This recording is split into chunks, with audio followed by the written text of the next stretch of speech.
Buenas tardes, estamos con el biólogo epidemiólogo Alex Cornejo, del funcionario del Ministerio de Salud, quien nos va a explicar todo el tema de la tasa de letalidad y mortalidad que estamos viviendo en este momento en el país. Mi nombre es Paola Palacios, soy periodista de Bolivia Verifica. Alex, buenas tardes, te doy la palabra. Muy buenas tardes a todos los oyentes. Entonces vamos a dar una explicación acerca de los indicadores de mortalidad y letalidad. Entonces, como pueden ver, aquí los indicadores normalmente se obtienen a partir de los indicadores generales que nos plantea normalmente la MAE mayor, que sería en este caso la Organización Mundial de la Salud, donde nos indica los principales indicadores de salud y los lineamientos básicos para el análisis de estos mismos indicadores, ¿no? Entre los indicadores que me solicitaba justamente eran los indicadores de mortalidad. Estos indicadores de mortalidad representan una fuente fundamental de información demográfica, geográfica y de causas de muerte normalmente. La tasa de mortalidad como tal, entonces, es la proporción de defunciones registradas con respecto a la cantidad de individuos total que habitan en una población, ciudad, país o en un año. Esto también se puede bajar no solamente en un año, sino que se pueden trabajar según los niveles de datos que estemos haciendo a nivel mensual, semanal o de manera diaria. El cálculo de la tasa de mortalidad, como puede ver, la fórmula es sencilla, donde normalmente el numerador son el número de defunciones a la fecha o el periodo que nosotros estemos analizando, dividido entre la población total que estaríamos analizando en este caso o la población total de susceptibles. Ahorita en un ejemplo les voy a ir explicando cómo funciona esto. Entonces, por ejemplo, aquí en la gráfica que estamos viendo, nos hace una comparación de la tasa de mortalidad justamente cada 10,000 habitantes, comparándonos con el resto de países de la región. Como podemos ver, a la fecha cerrando la semana epidemiológica 21, Bolivia presenta una tasa de mortalidad de 122 fallecidos por cada 100,000 habitantes. Como pueden ver, en la región, la tasa más alta de mortalidad está presente en Brasil, con 212 fallecidos por cada 100,000 habitantes, seguido de lo que es Perú, que tiene 207 fallecidos por cada 100 habitantes. Como pueden ver, Bolivia estaría ocupando alrededor de un sexto lugar aproximadamente, ¿no? La región sudamericana, como pueden ver, estamos nosotros por debajo de la media sudamericana, que la Sudamérica tiene alrededor de 177 fallecidos por cada 100,000 habitantes. En el mundo, el valor estaría todavía por debajo de 100, como pueden ver, de 46 fallecidos por cada 100,000 habitantes. El otro indicador de mortalidad muy interesante es la tasa de letalidad, y la tasa de letalidad normalmente es la proporción de casos de una determinada afección cuya evolución es mortal dentro de un plazo específico de tiempo. Entonces, para este tipo de cálculo, nosotros vamos a usar algo bien interesante, el número de enfermos que mueren durante un periodo específico, pero el numerador cambia. ¿Se acuerdan? En la tasa de mortalidad, nuestro denominador era el tamaño de la población total o de la población susceptible. En cambio, en la tasa de letalidad, el denominador es el número de individuos con la enfermedad específica, o sea, del confirmados que hemos tenido, digamos, el día de hoy, cuántos han fallecido. Entonces divide el número de fallecidos, por ejemplo, el de ayer podríamos ver 115 fallecidos, dividido entre lo que serían los 3,415 registros que hemos tenido positivos. Entonces, de esa forma se va construyendo. Ahora veamos un ejemplo de tasa de letalidad. Aquí podemos ver en el eje Y2 la tasa de letalidad y en el eje Y1 estamos viendo también la tasa de mortalidad, ¿no? Pero esta vez nos vamos a centrar solamente en la tasa de letalidad. Como pueden ver, a nivel de nuestra región, la tasa de letalidad más alta la tiene el país de Ecuador, con 4,8 defunciones por cada 100 infectados. Es muy importante revisar la constante, ¿no? En la tasa de mortalidad, nosotros usamos constantes. Por ejemplo, se utiliza la tasa de mortalidad por millón de habitantes cuando se habla de países o regiones normalmente. Se habla por 100,000 habitantes cuando se habla a nivel departamental, por ejemplo, y cuando se habla a nivel municipal, normalmente la categoría baja a 10,000. En cambio, en la tasa de letalidad, como es una proporción, directamente se divide solamente por el 100%, ¿ya? Entonces, la interpretación, por ejemplo, de este 4,8 implica alrededor de aproximadamente 5 fallecidos por cada 100 infectados, es lo que nos estaría indicando este indicador. Como pueden ver, a nivel de nuestra región, Bolivia está ocupando un segundo lugar en tasa de letalidad, que estaría ahondando aproximadamente 3,9 por cada 100 infectados. Es muy importante entender que estos los casos, tanto lo de la mortalidad como la letalidad, normalmente se pueden hacer los cálculos, como les decía, de diferentes formas. En este caso, por ejemplo, en esta tabla estamos viendo la mortalidad acumulada, o estamos haciendo la relación del número, por ejemplo, de decesos que hemos tenido totales de la fecha, desde el inicio de la pandemia a la fecha, dividido entre la población susceptible, multiplicado por una constante, ¿no? Que les había dicho que era en este caso 100.000 habitantes, ¿no? En este caso, entonces, a nivel de mortalidad acumulada, podemos ver que el valor más alto, por ejemplo, lo presenta el departamento de Pando, con 187 fallecidos por cada 100.000 habitantes. Seguidamente, con el segundo valor más alto, se encuentra Santa Cruz, que estaría con 181 fallecidos por cada 100.000 habitantes. Y la media nacional, por ejemplo, de mortalidad, podríamos ver que estaría en 122 casos por cada 100.000 habitantes. En cambio, en lo que respecta a la tasa de letalidad, igual se puede hacer el cálculo, como les decía, de manera global. Podemos hacer el cálculo semanal o el cálculo, por ejemplo, diario. En este caso, es el acumulado total de fallecidos, por ejemplo, ante el número de casos acumulados. Entonces, esta es la cifra, ¿no? 6.689 dividido entre 131.832 por 100 nos va a salir justamente el valor de la tasa de letalidad. Como pueden ver, a partir de datos de letalidad, el valor más alto para la semana 21 epidemiológica la ha tenido el departamento de Oruro con el valor de 5, que estaríamos hablando de 5 fallecidos por cada 100 infectados. Y la media de Bolivia, que estaría en 3,9, o sea, estaríamos hablando de alrededor de 4 fallecidos por cada 100 infectados. Entonces es una forma también de interpretar entonces los valores de mortalidad y de tasa de letalidad. Ayer, como hemos visto en la entrevista, nuestra MAE, especialmente del Ministerio de Salud, ha dado la explicación tanto de los valores acumulados como también de los valores semanales, que es lo que les voy a explicar ahora, ¿ya? Aquí viendo justamente los datos semanales de la evolución de la tasa de letalidad, si me permites un ratito, le voy a poner unos datitos que nos van a ayudar a ver exactamente, ¿ya? Ahora sí, como podemos ver, entonces esta es la evolución de la tasa de letalidad que ha sido a lo largo de las 3 olas que hemos tenido, ¿no? En la primera ola, normalmente, como pueden ver, la tasa de letalidad ha estado dando un promedio de alrededor de entre 5,5 hasta casi 6 los valores. Hemos tenido algunos picos anómalos, como ya les habíamos indicado en anteriores oportunidades que hemos tenido con ustedes. Este valor se debía a un registro que se ha hecho específicamente en la semana 37, donde de muchos municipios alejados llegaron las fichas de defunción y se registraron en esta fecha, lo que hizo este incremento tan alto, por ejemplo, para la primera ola, ¿no? Sin embargo, esto se sabe que es un artefacto debido a esa falla que hemos tenido de las fichas de defunción. Como pueden ver, ya estos valores se han estabilizado tanto para la segunda ola como la tercera ola, ¿no? En la segunda ola pueden ver que el valor máximo que se ha alcanzado de letalidad ha estado dando el valor de 4,5 a 4,6, mientras que en la tercera ola los valores han estado aún por debajo, hablando justamente por el valor de 2,5 a 2,8. Ahora, en una de las preguntas que tú me hacías era ¿por qué hay esta diferencia, por ejemplo, de valores de la tasa de letalidad? Es muy importante denotar que la tasa de letalidad, al tener el denominador, ¿se acuerdan que el denominador que les comentaba, el denominador de la suma es el número de individuos con la enfermedad? Entonces quiere decir que si nosotros tomamos, por ejemplo, pocas muestras en algún momento, o sea, pocos datos confirmados, pueden ver que los valores de letalidad normalmente se elevan. En cambio, cuando nosotros tenemos, por ejemplo, bastante cantidad de pruebas que se han realizado, los valores de letalidad normalmente van bajando. ¿Cómo te explico eso? En esta siguiente gráfica, viendo justamente el índice de positividad. Esta línea azul punteada son las pruebas realizadas, las líneas negras son las pruebas descartadas y como puedes ver, las líneas rojas son los confirmados y lo que está al fondo de sombra es justamente el índice de positividad.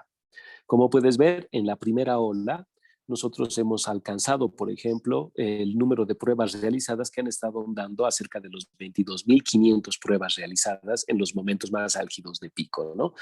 Estos valores justamente de pruebas, tal vez a nivel de nuestra población muy pocos, es lo que han hecho que los valores de letalidad, por ejemplo, sean tan elevados.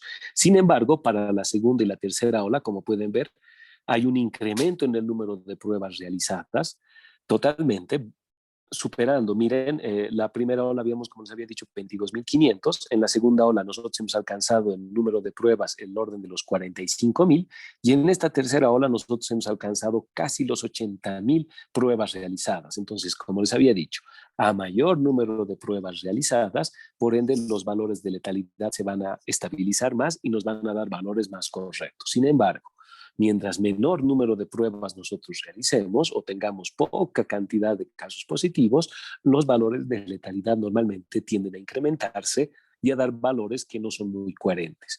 Es por eso muy importante que para hablar de letalidad se tome muy en cuenta los números de pruebas realizadas para tener una interpretación correcta.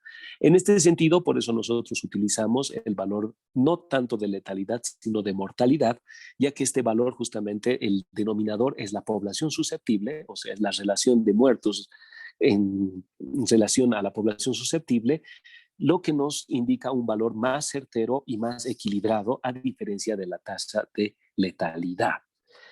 Es Claro, un poco lo que te podría dar la explicación. claro, entonces mientras más pruebas realizadas, la tasa de letalidad reduce. En cambio, si hay pocas pruebas, la tasa de letalidad aumenta. Eso es lo que me explicas, ¿no? Exactamente. Entonces, como puedes ver, en estas dos olas, prácticamente en el cambio de gobierno, ha habido justamente un incremento mucho mayor, por ejemplo, incluso doblando y triplicando el número de pruebas que se ha realizado en la gestión del anterior gobierno, ¿no? Lo que nos muestra por qué la evolución igual de la tasa de letalidad tenemos valores mucho más altos, por ejemplo, en la primera ola que la segunda y la tercera ola.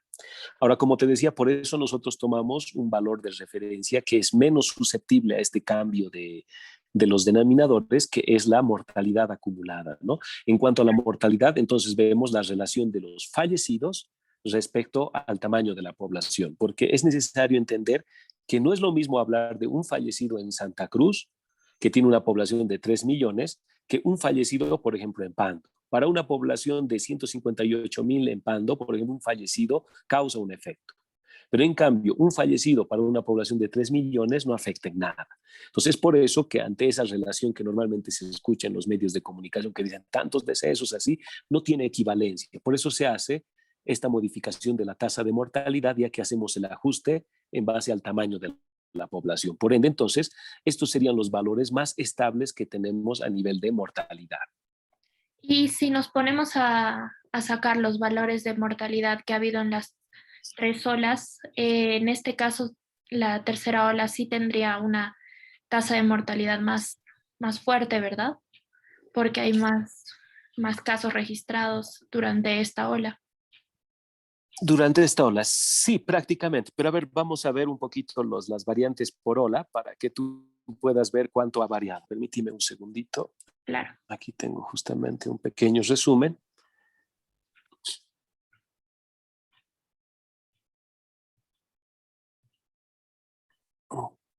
Aquí está. Ahí está.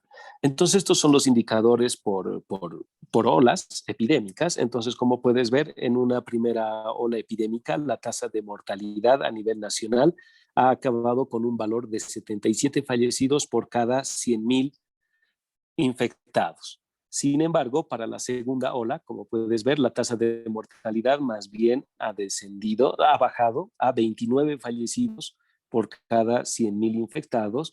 Y en la tercera ola, a la fecha, como puedes ver, la mortalidad acumulada está todavía por debajo, con 20 fallecidos por cada 100.000 habitantes. En realidad, como puedes ver, también no hay una tendencia de reducción del número de fallecidos. Eso también está en el orden, si te das cuenta, en el número de defunciones que hemos tenido por olas. Por ejemplo, mira, los decesos acumulados en la primera ola han alcanzado los 8.949 casos.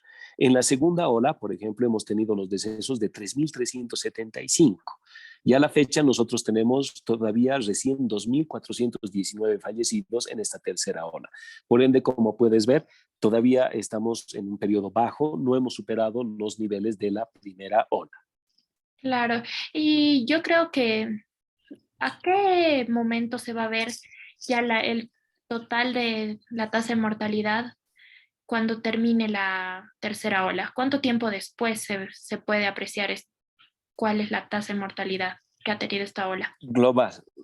Sí, como estás viendo esta gráfica, entonces normalmente las olas epidémicas tienen diferentes duraciones y nosotros como epidemiólogos tenemos diferentes criterios para establecer hasta cuándo termina, ¿ya?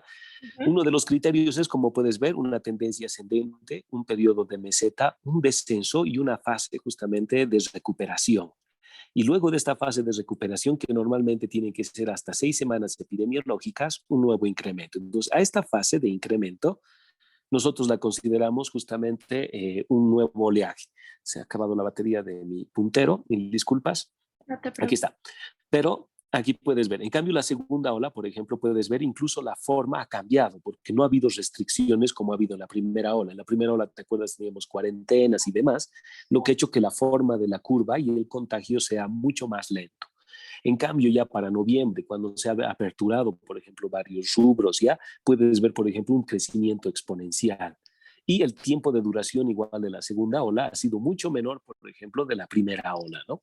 Ahora, la tercera ola, como puedes ver, está en franco ascenso, pero aún nosotros no sabemos cuántas semanas más pueda durar, ¿no? Entonces, esa pregunta que me dice hasta cuándo estamos nosotros evaluando, ¿no? Probablemente pueda ser de entre unas 4 a 5 semanas más, hasta que tengamos nosotros valores descendientes para poder sacar tal vez el valor total de la letalidad para la tercera ola.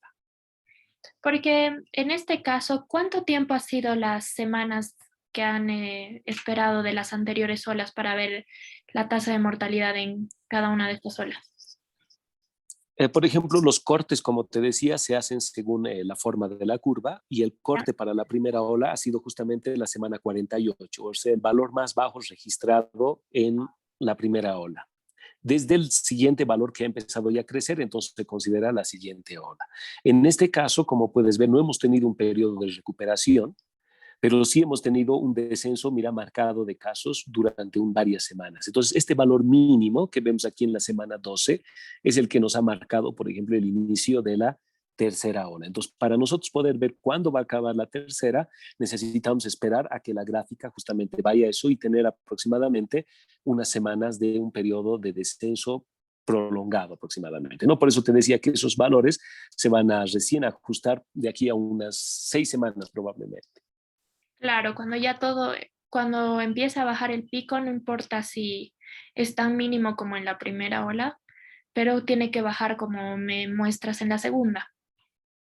Exactamente. Solamente de esa forma es que nosotros vamos a poder ver o vamos a tener el valor correcto de la tercera ola, ¿no? Pero mientras tanto, como has visto, entonces los valores son positivos. Tenemos un menor número de fallecidos para esta tercera ola, a diferencia de la primera ola, que realmente, como has visto, los valores han sobrepasado, incluso hay cuatriplicado los valores de defunciones de esta segunda y tercera ola.